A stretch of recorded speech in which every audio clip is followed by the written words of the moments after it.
राधे कृष्णा। जय बोलो सीता रामचंद्र भगवान की जय। श्री राम जय राम जय जय राम। श्री राम जय राम जय जय राम। श्री राम जय राम जय जय राम। श्री राम जय राम जय जय राम। जय बोलो सीता रामचंद्र भगवान की जय। जय बोलो राष्ट्रगुरु समर्थ रामदास स्वामी की जय। जय बोलो अयोध्या धाम की जय। பகவான் எப்பொழுதுமே பக்தர்களுக்காகத்தான் பல இடங்களில் பலவிதமாக ஆவிர்பவிக்கிறான். இது சனாதன தர்மம் சொல்லக்கூடிய ரொம்ப அழகான ஒரு நுணுக்கமான ஒரு விஷயம்.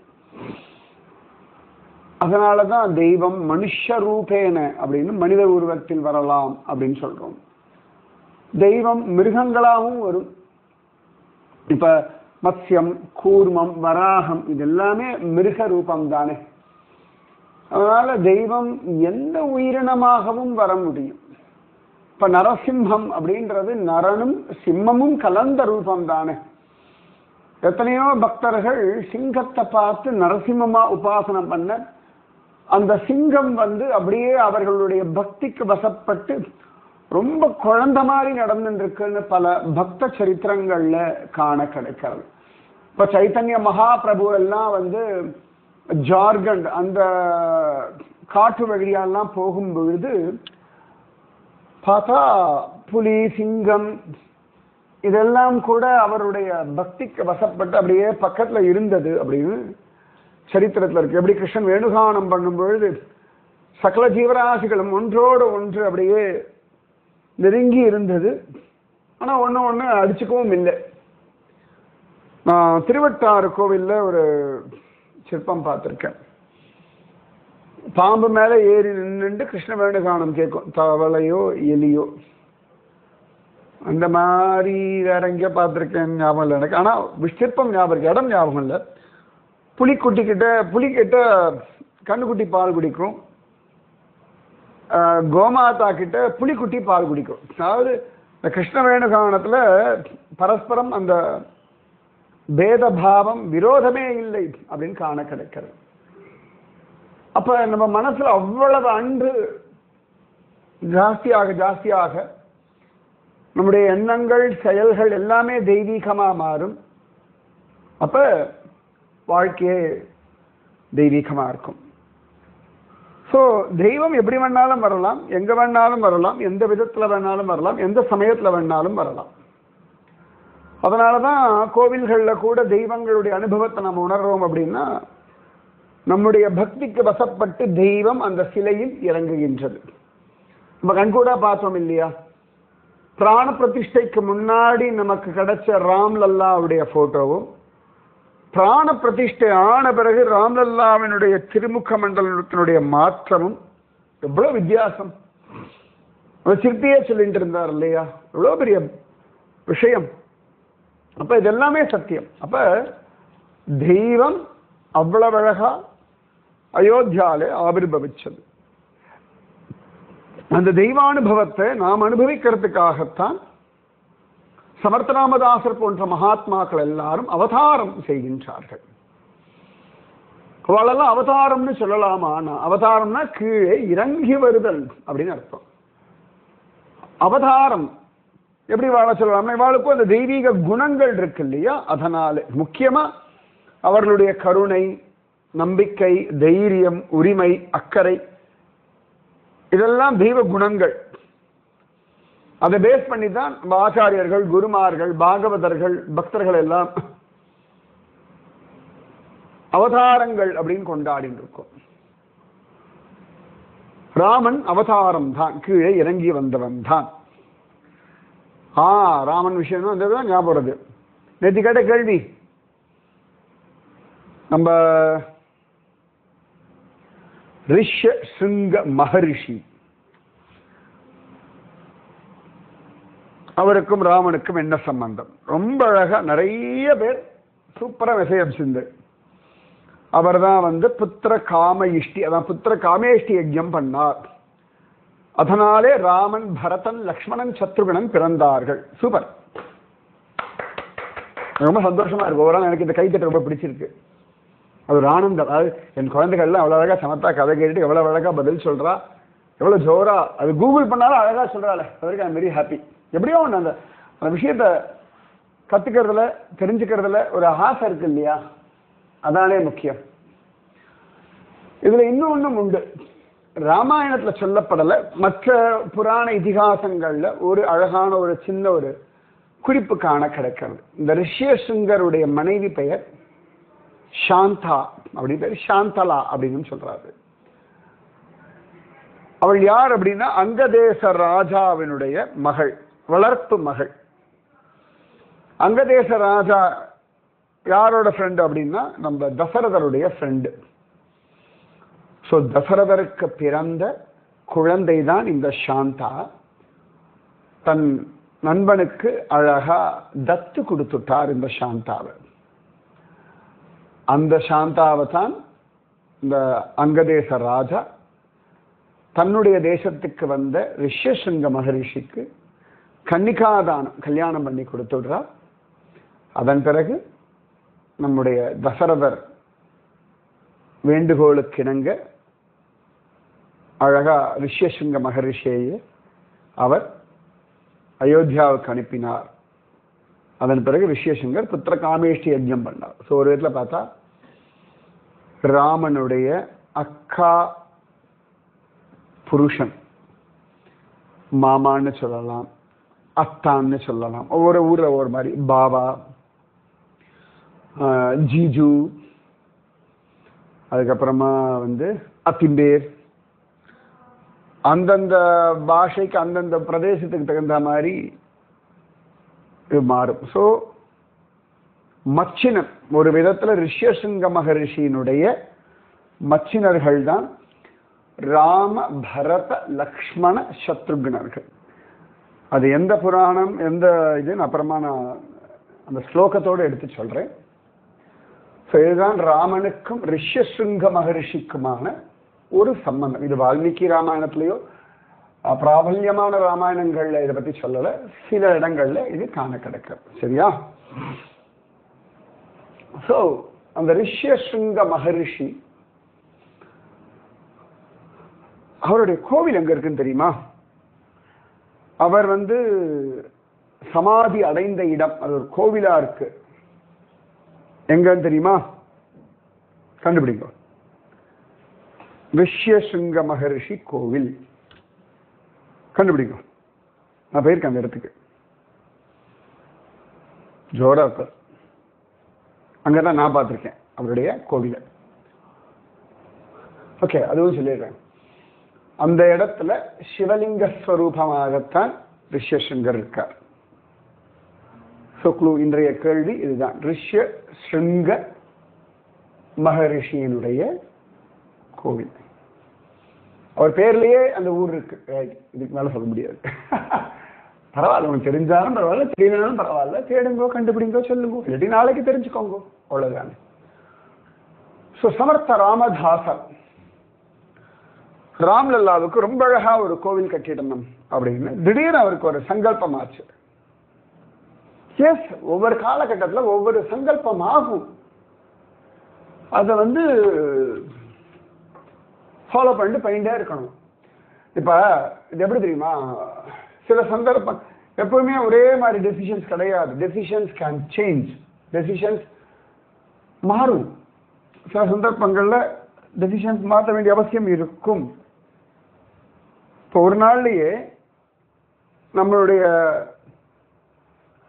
தீர்மானங்கள் மாறிண்டே இருக்கும். இப்ப காத்தால எழுந்துக்கிறோம். அப்ப எழுந்துக்கணும்ன்ற தீர்மானம் சரியா. அதே ஒரு ஞாயிற்றுக்கிழமை அப்படிலாம் வந்தால் கொஞ்சம் லேட்டாக எழுந்துக்கலாம்னு ஒரு தீர்மானம். அதே வேலைக்கு போகக்கூடிய நாட்கள், பள்ளிக்கூடம் போகின்ற நாட்கள் அப்படின்னா அதற்கேற்ற மாதிரி நாம எழுந்துக்கிற நேரமும் மாறுபடுறது. கடப்பா இருக்கு கொஞ்சம் படுத்துக்கலாம்னா கூட இல்லை இதெல்லாம் இருக்கு எழுந்துருவோம் ரைட்டா. அதே ராத்திரி ஆயிடுத்து எவ்வளோ வேலைகள் இருக்கு இருந்தாலும் தூக்கம் வரும் எல்லாம் போதும் அப்புறம் பார்த்துக்கலாம் அப்படின்னு அப்ப காதால எழுந்துக்கணும்ன்ற தீர்மானம், ராத்திரி தூங்கணும்ன்ற தீர்மானம், பசிக்கும் பொழுது பசின்ற தீர்மானம், சாப்பாடுன்ற தீர்மானம். ஸோ நிறைய விஷயங்கள் நம்முடைய தீர்மானங்கள் மாறிண்டே இருக்கும்.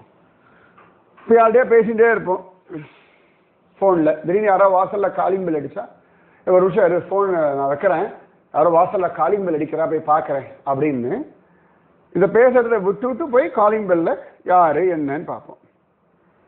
இப்போ அது ரொம்ப முக்கியமான விஷயமா இருந்தால் திருப்பி வாங்கிட்டு இப்போ ஃபோன் பண்ண மாட்டோம், அப்புறமா பார்த்துப்போம், அவ்வளோதான். ஸோ தீர்மானங்கள் மாறலாம், தப்பு கிடையாது.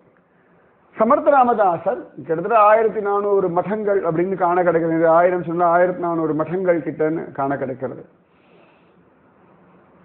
அங்கெல்லாம் அது இல்லாமல் நிறைய மாருதி இதெல்லாம் அவர் பண்றார். ஸோ அங்கெல்லாம் அவருடைய எண்ணம் ஜனங்களை ஒரு கேதர் பண்றதுக்கும் அவளுக்கு ஹிந்து தர்மத்தை பத்தி சொல்றதுக்கும் ராஷ்டிர பக்தியை பத்தி சொல்லி கொடுக்கறதுக்குமான ஒரு இடமாக அது இருந்தது. இன்னைக்கு நீங்க கேரளாலெல்லாம் பார்த்தா, கோவிலெல்லாம் பார்த்தா நிறைய ஷாக்காலாம் நடக்கும், ஆர்எஸ்எஸ் ஷாக்காலாம் நிறைய நடக்கும். நிறைய கோவில்களில் உட்காந்து பிரபந்தங்கள் வாசிப்பா, நிறைய கோவில்களில் உட்காந்துட்டு பகவத் தியானம் பண்ணுவோம், அப்படிலாம் உண்டு இல்லையா. ஸோ யோகாலாம் எடுப்பா, அந்த மாதிரி உண்டு.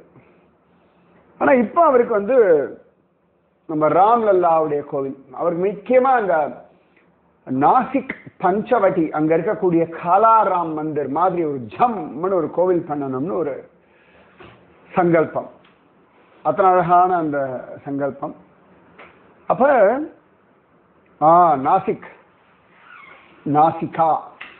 நாசிக் இடத்தின் பெயர் காரணம் என்ன? நாசிகா அப்படின்னா மூக்குன்னு அர்த்தம். நாசின்னு சொல்லுவோம் இல்லையா. கோதாவரி நதி தீரத்தில் இருக்கக்கூடிய அழகான ஒரு இடம். அந்த இடத்துல தான் பஞ்சவட்டி எல்லாமே இருக்கு. அங்கதான் சூர்பனக வரா, அங்கதான் ராமனை பார்த்து மயங்கரா. ராமன் அம்மா என்னை விட என் தம்பி தான் ரொம்ப நல்லா பாருங்க, ஜம்முன வேலையெல்லாம் பண்ணிட்டு இருக்கான், அவன் பொண்டாட்டி கூட இல்லாதவன் கூட, நான் எனக்காக கூட பொண்டாட்டி இருக்கா, நீ அவனை பார்த்து கல்யாணம் பண்ணிக்கோன்னு சொல்ல, விளையாட்டா பகவான் சொல்ல. உடனே அவள் லக்ஷ்மணன் இடத்துல போறா. லக்ஷ்மணன் சொல்ல, என்னம்மா அது, அவளுக்கு தெரிஞ்சு போயிடுது ராமச்சந்திரமூர்த்தி விளையாடுறாரு. ராமச்சந்திரன் ரொம்ப ஹாஸ்யம் உண்டு, குசும்பு, சரியா சொன்னா நிறைய குசும்பு ராமனுக்கு உண்டு. பல இடங்கள்ல ரொம்ப அழகா அதை ரசிக்க முடியும். ராமாயணம் ரொம்ப அழகா இருக்கும். எனக்கு நிறுத்தி நிதானமா சொல்லணும்னு ரொம்ப ஆசை. பாப்போம், 32 நாள் ராமாயணம் சொல்லணும். எங்கேயோ எப்பயோ சொல்லணும் ஞாபகம் எனக்கு. பாம்பேல தான் நினைக்கிறேன் முக்கால்வாசி விஷயங்கள்லாம் முதல்ல பாம்பேல தான் நிறைய நான் பண்ணியிருக்கேன். ஸோ அப்ப அந்த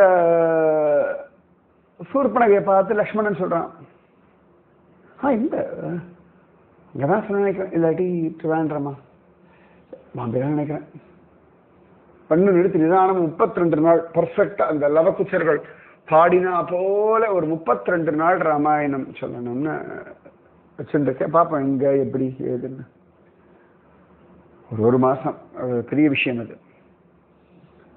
அப்ப ஃபுல்லா கவர் பண்ணலாம் ஜோரா. பார்ப்போம், சமர்த்த ராமதாசர் நடத்தி கொடுக்கட்டும். அப்ப லக்ஷ்மணன் சொல்றான், அம்மா இந்த பாரு நான் வேலைக்காரன், நீ என்ன கல்யாணம் பண்ணா என்ன மாதிரி நீயும் வேலை பண்ணிட்டு இருக்கணும்.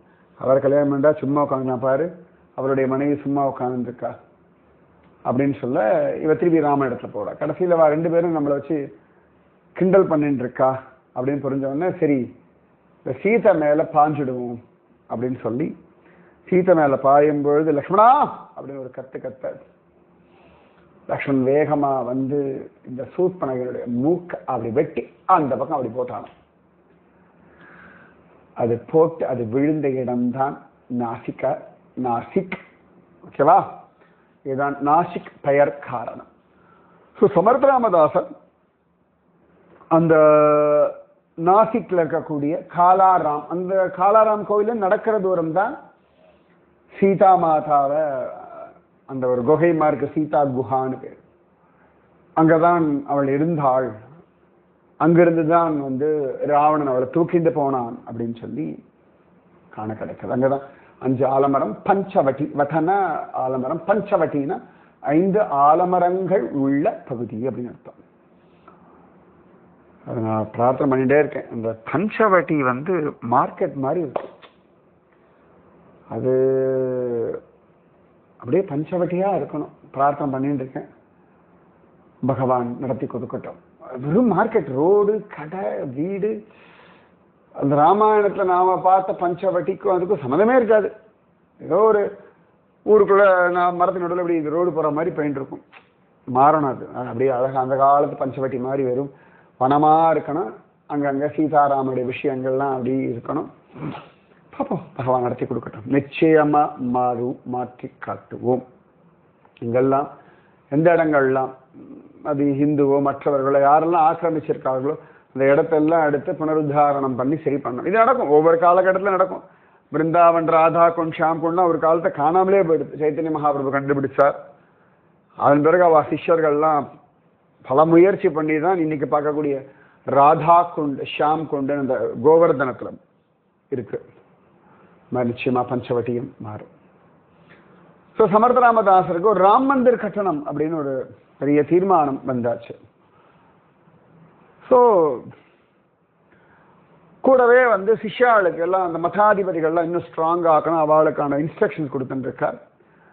அதுதான் நம்ம நேற்று மெயினாக பார்த்துட்டு இருந்தோம். 3 நாளாக பார்த்துட்டு இருக்கோம். முக்கியத்தே ஹரிகதா நிரூபன், தூசரே ராஜ்காரன், தீசரே தே சாவதபன் சர்வ விஷயி, चौथा अत्यंत साक्षेप, फेडावे नाना आक्षेप, अन्यायो तोर अथवा अल्प क्षमा करीत जावे. ஒரு 6 விஷயங்கள் முக்கியமாக நல்லா ஹரிக்கதை பண்ணணும். 2வது பொலிட்டிக்கல் விஷயங்கள்லாம் நல்லா தெரிஞ்சுக்கணும். 3வதாக எல்லாத்தையும் அழகாக ஜாகிரதையாக பார்த்து புரிஞ்சு நடந்துக்கணும். 4வதாக ஒரு சோம்பேறித்தனம் இல்லாமல் இருக்கணும் காரியம் பண்ணுறதுல. 5வதாக மக்களுக்கு பலவிதமான சந்தேகங்கள்லாம் வரும், அவள் தர்க்கம் எல்லாம் பண்ணுவாள். அப்போ பொறுமையோட நிதானமாக அவளுக்கு அழகாக அவள் டவுட்ஸை கிளியர் பண்ணணும். 6வதாக அந்த மட்டத்துக்கு வரக்கூடியவர்கள் சில சந்தர்ப்பங்கள் பெரியதான தவறுகள் பண்ணியிருப்பா, சின்னதான தவறுகள் பண்ணியிருப்பா. பட் அதை முதல்ல மன்னிக்க கற்றுக்கணும். ஏன்னு கேட்டால் இந்த ஜனங்கள் எல்லாம் ஒன்றுபடுத்தணும். அதனால் அவர்களுடைய குற்றங்குறைகளை அவளுக்கு புரிய வச்சு நம்மளோட வச்சுக்கணும், அந்த இன்டாக்டாக வச்சுக்கணும். நிஜமாவே அது சமசாத்தியமான காரியம். ஆனால் நம்முடைய ஒவ்வொரு குருமார்களுமே இதை ரொம்ப ஸ்ட்ராங்காக ஃபாலோ பண்ணுறா. சரி, நிஜமாவே குருமார்கள்லாம் கோச்சிண்டு நம்ம பண்ணுற அபச்சாரங்களுக்கெல்லாம் நம்மளை ஒதுக்கி வச்சாலோ இல்லாட்டி தண்டிக்க ஆரம்பித்தாலோ நம்மளாம் தேரவே மாட்டோம். தடுத்தாட்கொள்றதுன்னு இல்லையா, திருத்தி பணி கொள்றதுன்னு இல்லையா. நிஜமாவே திருத்தி பணி கொள்றது. பயனன்றாகிலும் பாங்கல்லராகிலும் செயல் நன்றாக திருத்தி பணிகொள்வான். அதுதான் குருவுடைய கடமை. அதனாலதான் பல சந்தர்ப்பங்கள்ல சிஷ்யர்கள்லாம் ஒரு பேய் மாதிரியோ ராட்சசர்கள் மாதிரியோ நடந்துக்கும் பொழுது கூட குருமார்கள் ஆச்சாரிய புருஷர்கள்லாம் ரொம்ப நிதானமா இருக்கா. அப்படின்னா சரி சரி இந்த தேசம் நன்னா இருக்கணும், அவன் நன்னா இருக்கணும், வம்சம் நன்னா இருக்கணும், ரொம்ப பொறுமையா இருக்கா. சில சந்தர்ப்பங்கள்லாம் இப்ப நாரதர், துர்வாசர் இவர்கள்லாம் சாபம் கொடுத்தா கூட திரும்பி அதுக்கு ஒரு சாப விமோசனமும் கொடுத்துடுறார்கள். நல்ல கூப்பரன் மணிகிரீவனுக்கெல்லாம் நாரதர் தான் சாபம் கொடுக்கிறார், நாரதரே தான் அதை சாப விமோசனமும் பண்றார். நம்ம நிறைய இருக்கு வச்சுக்கோங்களேன். ஸோ அதனால இந்த 6 விஷயங்கள் ரொம்ப முக்கியமாக சமர்த்தராமதாசர் தன்னுடைய மடத்தை நிர்வாகம் பண்றவாளுக்கு சொல்றார். இது ஒவ்வொரு பீரியட்ல அவளுக்கு ஒரு இன்ஸ்ட்ரக்ஷன் மாதிரி கொடுத்துருக்கு. ஆனா நடுவில் சமத்ராமதாசருக்கு இந்த ராம் மந்திர் கட்டணம்ன்ற ரொம்ப தீர்மானமா ஆயிடுது, சங்கல்பமா ஆயிடுது. ஸோ எல்லாருக்கும் விஷயம் அனுப்புற அந்த 1400 மடங்கள் சொல்றோம் இல்லையா, அந்த மாதிரி எத்தனை மடங்கள் அந்த காலத்துல இருந்த இந்த சாஃபல் ராம் மந்திருக்காக பண்ணும்போது எவ்வளவு மடங்கள் இருந்தோ அத்தனை மடங்களுக்கும் அவர் தான் பாரதத்தினுடைய இமயம் முதல் ராம் சேது வரைக்கும் துவாரகையிலிருந்து புரி வரைக்கும் டிராவல் பண்ணியிருக்காரு. அதனால அவ்வளவு மடங்கள் எல்லாருக்கும் விஷயம் என்னன்னா, பிக்ஷை எடுத்து அந்த பிக்ஷையை கொண்டு ராம் மந்திர் கட்டணும்னு. இத்தனைக்கும் சமர்த்தராமதாசருக்கு ஷஹாஜி ராஜெல்லாம் நல்ல பழக்கம். ஆனா அவருக்கு ஒரு மைண்ட் செட் இருந்தது, இது ஒரு ராஜா இல்லாட்டி வெறும் பணக்காரர்களை மட்டும் கொண்டு ஒரு கோவில் இல்லை, ஒவ்வொரு ஜனங்களுடைய பங்களிப்பும் அதில் இருக்கணும், அப்பதான் ஒரு ஒற்றுமை இருக்கும். அவரவர்களுக்கு இது என்னுடைய கோவில், நானும் இதுல ஒரு பங்களிப்பு பண்ணிருக்கேன்னு ஒரு சந்தோஷம் வரணும். Beautiful right? அந்த கான்செப்ட் தான் இன்னைக்கு நாம கட்டியிருக்கிற Ram Mandir. Ayodhya Ram Mandir for the people, by the people, of the people சொல்வா இல்லையா, அதேதான். மக்களுக்காக, மக்களால், மக்களை கொண்டு. சரியா? நம்ம ராம் மந்திருடைய கோவில் கட்டுறது 2000 கோடியோ என்னமோ, அதுக்கு 4000 கோடியோ என்னமோ வந்தது. கவர்மெண்ட் பார்த்தா ₹1 தான் கொடுத்தது, சென்ட்ரல் கவர்மெண்ட். ஏன்னா மக்களுடைய உற்சாகத்தினாலே வரும். அப்பொழுதுதான் எல்லாருக்கும் அதுல பங்களிப்பு வேணும், எல்லாருக்கும் ஒரு சந்தோஷம் இல்லையா? இந்த கான்செப்ட் 400 வருஷத்துக்கு முன்னாடியே இம்ப்ளிமெண்ட் பண்ணது சமர்த்த ராமதாசர். என்ன ஒரு தொலைநோக்கு பார்வை இல்லையா? அவ அன்னைக்கு பண்ணது நமக்கு இன்னைக்கு வந்து ஒரு வழிகாட்டியா இருக்கு, பார்த்துக்கோங்க. சூப்பர்ல? அப்ப இந்த ராம் மந்திருக்கு இப்படிதான் பண்ணணும்னு ஐடியா கொடுத்தா அவ்வளவு விஷயத்தை யோசிச்சிருப்பா. ரொம்ப சந்தோஷமா இருக்கு. இப்ப நாமெல்லாம் கூட ராம் மந்திர்ல நம்மளால முடிஞ்ச ₹1, ₹2, ₹10 என்னமோ ஒண்ணு கொடுத்தோம்ல, 100, 200, 500 என்னமோ ஒண்ணு கொடுத்தோமா இல்லையா? நமக்கும் அந்த ஒரு பாக்கியத்தை கிடைச்சதா இல்லையா? நீங்களும் கொடுத்துருப்பீங்க இல்லையா? நிச்சயமா எனக்கு தெரியும், எல்லாரும் கொடுத்துருக்காரு. அப்ப கொடுக்கலாம், இப்ப கூட கொடுக்கலாம், ஒன்றும் தப்பு கிடையாது. பார்த்துக்கலாம், அவசரமே இல்லை. சரியா? அப்ப சமர்த்த ராமதாசர் அப்படி ஒரு தீர்மானம் பண்ணிட்டார்.